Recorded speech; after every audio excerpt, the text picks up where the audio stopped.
Report பண்ணாலும் உங்களுக்கு பிரச்சனை தான் வரும். அவங்க வந்து அவங்களோட சேனலை பிளாக் பண்ணி விட்டுருவாங்க. ஸ்பேமிங்ல உங்களோட சேனல் போயிடுச்சு அப்படின்னா ஆட்டோமேட்டிக்கலி உங்க சேனல் வந்து டவுன் ஆயிரும். இந்த ஒரு நோட்டிபிகேஷன் கூட உங்களுக்கு வராது, சேனல் அப்படியே டெர்மினேட் ஆகி கூட போயிடும். நம்மளும் பண்ணணும் சாதிக்கணும் அப்படின்னு சொல்லிட்டு வந்து பண்ணுவாங்க.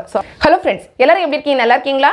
இன்னைக்கு நம்மளோட ஷிஜி டெக் தமிழ் சேனல்ல நம்ம பார்க்கக்கூடிய வீடியோ என்னன்னா யூடியூப் பிகினர்ஸ்க்கான ஒரு வீடியோ. அதாவது யூடியூப் பிகினர்ஸ் வந்து நிறைய பேர் இந்த தப்பை வந்து பண்ணிட்டு இருக்காதீங்க, இந்த தப்பை வந்து செய்யாதீங்க அப்படின்னு சொல்ல போறேன். அதாவது இதுல ஒரு 2-3 விஷயங்கள் மட்டும் தான் நம்ம சொல்ல போறோம். இது வந்து பெரும்பாலும் நிறைய பேர் வந்து செஞ்சுட்டு இருக்காங்க. ஸோ இதனால உங்களோட சேனலோட growth வந்து கட்டாயம் அஃபெக்ட் ஆகும்.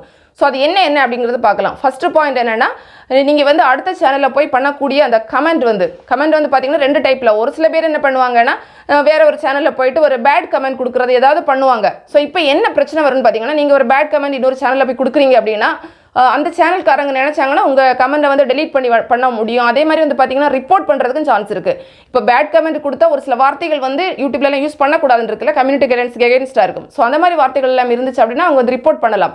அதே மாதிரி வந்து பார்த்தீங்கன்னா நீங்கள் வந்து ஒரு சில பேர் என்ன பண்ணுவீங்கன்னா, உங்களோட சேனலை வந்து சப்ஸ்கிரைப் பண்ணு, இல்லைன்னா ப்ரொமோட் பண்ணு, இல்லை அப்படின்னு உங்களோட லிங்கை வந்து கொடுக்குறது, இந்த மாதிரி அடுத்த சேனல்ஸில் போய் பண்ணும்போது ஒருவேளை அந்த சேனல்காரங்க டைரெக்டாக வந்து ரிப்போர்ட் பண்ணலாம். ரிப்போர்ட் பண்ணாலும் உங்களுக்கு பிரச்சனை தான் வரும். இல்லை அப்படின்னா ஒரு சில நேரம் அந்த சேனல்காரங்க நினைப்பாங்க, என்ன இவங்க நம்ம சேனலில் வந்து பேட் கமெண்ட் பண்ணிட்டு இருக்காங்க அப்படின்னு உங்களோட சேனலை அவங்க வந்து அவங்களோட சேனலை பிளாக் பண்ணி விட்டுருவாங்க. பிளாக் பண்ணி விட்டுட்டாங்கன்னா ஃபர்தராக நீங்கள் அந்த சேனலில் போய் கமெண்ட் பண்ணவே முடியாது. ஆனால் நம்ம கட்டாயமாக இன்னொரு சேனலில் போய் கமெண்ட் பண்ணணும். இதனால நமக்கு ப்ளஸ் தான் இருக்கும். என்னென்னு பார்த்தீங்கன்னா, நிறைய பேர் வேற வந்து பார்க்க வருவாங்கல்ல, உங்களை மாதிரி நிறைய ஆடியன்ஸ் அந்த சேனலுக்கு வந்திருப்பாங்க. ஸோ அவங்க எல்லாம் பார்க்கும்போது இந்த கமெண்ட் வந்து நல்லா இருக்கே அப்படின்னு சொல்லிட்டு உங்கள் சேனலை போய் கிளிக் பண்ணி உங்கள் சேனலில் போய் விசிட் பண்ணி பார்க்குறதுக்கும் சான்ஸ் இருக்குது. ஸோ ஃபர்ஸ்ட் பாயிண்ட் வந்து இன்னொரு சேனலில் போயிட்டு நெகட்டிவ் கமெண்ட், பேட் கமெண்ட் எல்லாம் போடுறது. அதே மாதிரி வந்து பார்த்தீங்கன்னா இந்த மாதிரி லிங்க் ஷேர் பண்ணுறது, சப்ஸ்கிரைப் பண்ண சொல்கிறது, இந்த மாதிரி வேலைகள் எல்லாம் அடுத்த சேனலவே பண்ணக்கூடாது. ஏன்னா இந்த மாதிரி ஸ்பேமிங்கில் உங்களோட சேனல் போயிடுச்சு அப்படின்னா ஆட்டோமேட்டிக்கலி உங்கள் சேனல் வந்து டவுன் ஆயிரும். யூடியூப் தரப்புலேருந்து அவங்களே பண்ணிடுவாங்க, டெவலப் ஆகி வரவே வராது. ஸோ அது ஃபஸ்ட்டு பாயிண்ட். அந்த மாதிரி மிஸ்டேக் பண்ணக்கூடாது. ரெண்டாவது வந்து பார்த்தீங்கன்னா நம்ம டேக் கொடுக்குறது, அதே மாதிரி ஹேஷ்டாக் கொடுக்குறது. ஹேஷ்டாக் எல்லாம் பார்த்தீங்கன்னா ஒரு சில பேர் என்ன பண்ணுறீங்கன்னா உங்களோட டிஸ்கிரிப்ஷன் பாக்ஸில் வந்து எக்கச்சக்கமாக கொடுத்து வைக்கிறீங்க. அந்த மாதிரி பண்ணாதீங்க. இப்போ யூடியூப்லேயே ஒரு 15 ஹேஷ்டாக் கொடுக்க சொன்னாங்க அப்படின்னு நம்ம அப்படி கொடுக்கக்கூடாது. ஒரு 3, 4, 5 அந்த மாதிரி கொடுத்தாலே போதும். ஏன் சொல்கிறேன்னா, நிறைய ஹேஷ்டாக் வந்து கொடுக்கும்போது அதுவே வந்து யூடியூப்பில் வந்து என்னென்னா ஓவராயிரும். அளவுக்கு மிஞ்சினால் அமிர்தம் நஞ்சுன்னு சொல்லுவாங்கள்ல, அந்த மாதிரி அதிகமாக போகும்போது யூடியூப் வந்து கரெக்டாக வந்து அதை வந்து சஜஸ்ட் பண்ணாது. ஸோ அதனால் அளவுக்கு அதிகமான ஹேஷ்டாகும் கொடுக்காதீங்க. அவங்க 15 சொன்னாலும் அதுக்காக அவ்வளோ கொடுக்குறத விடையும் குறைவாகவே கொடுத்துக்கோங்க. அதுக்கப்புறமா வந்து பார்த்தீங்கன்னா டேக் வந்து கொடுக்குறது. டேக்கில் வந்து பார்த்தீங்கன்னா நிறைய பேர் என்ன பண்ணுவாங்கன்னா ஸ்பேமிங் பண்ணுறாங்க. ஸ்பேமிங்னா, நான் ஒரு வீடியோ போடுறேன்னா அந்த வீடியோவுக்கு ரிலேட்டடான ஒரு வார்த்தை தான் அந்த டேக்கில் வந்து இருக்கணும். சம்மந்தம் இல்லாமல் இப்போ வந்து ட்ரெண்டிங்கில் வந்து ஒரு விஷயம் போயிட்டுருக்கு, ஸோ அதை போய் நம்மளோட டேக்கில் வந்து கொடுத்துருவோம்னு சொல்லி கொடுத்தீங்கன்னா அன்னைக்கு ஒரு வேளை அந்த வீடியோ போகலாம். ஆனால் ஃபியூச்சரில் நீங்கள் தொடர்ந்து இதே மாதிரி உங்களோட சேனலில் நீங்கள் செஞ்சுக்கிட்டே இருந்தீங்க அப்படின்னா யூடியூபே வந்து புரிஞ்சுக்கும் இந்த சேனல்காரங்க இதுதான் வேலை பண்ணிட்டு இருக்காங்கன்னு. சில நேரங்களில் பார்த்தீங்கன்னா எந்த ஒரு நோட்டிஃபிகேஷன் கூட உங்களுக்கு வராது, சேனல் அப்படியே டெர்மினேட் ஆகி கூட போயிடும்.